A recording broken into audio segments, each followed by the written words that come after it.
So Aquarius, your week commencing the 5th of May forecast begins in potentially very upbeat style.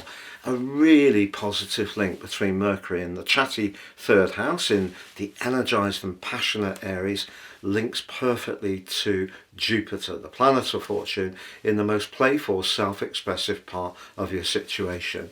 You may have felt a bit muted at times through April because of Saturn, your traditional ruler, being so closely aligned to the planet of self-expression, essentially Venus relating. But Venus starts this week in the sign of Aries, very close to Neptune.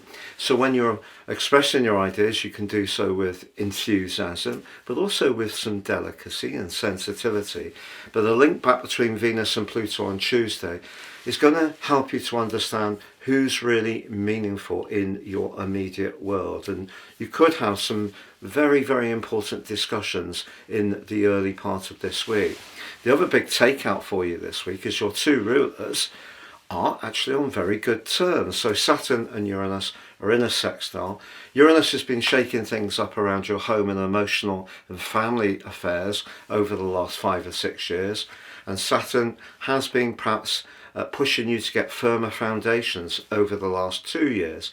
But something around the sensible changes you've made, but also being open to doing things different, which is part of your nature, can be a very good equation to pursue.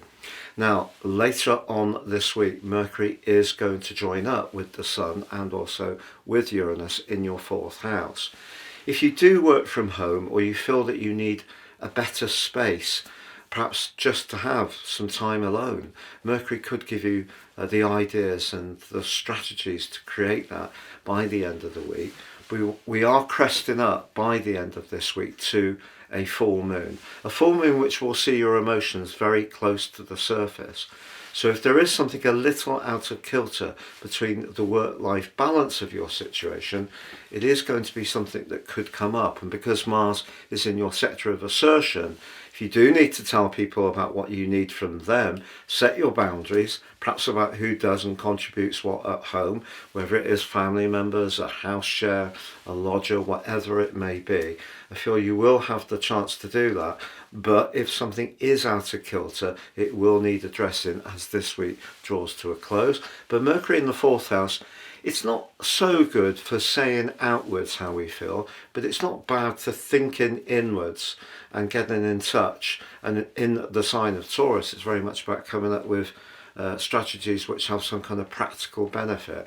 So that could mean some physical changes to where you live as the week draws to a close. But there is lots of opportunities earlier in the week for some very bubbly exchanges and very positive ones too. And please do check out my new website at patrickarundell.com. You can download your free natal chart. It's amazing. You can get your free daily written horoscope fired to your device each morning, but also your daily moon horoscope based on your unique birth data. And also check out that wonderful three-card tarot, or look to book a one-to-one with me by reading the testimonials under this video.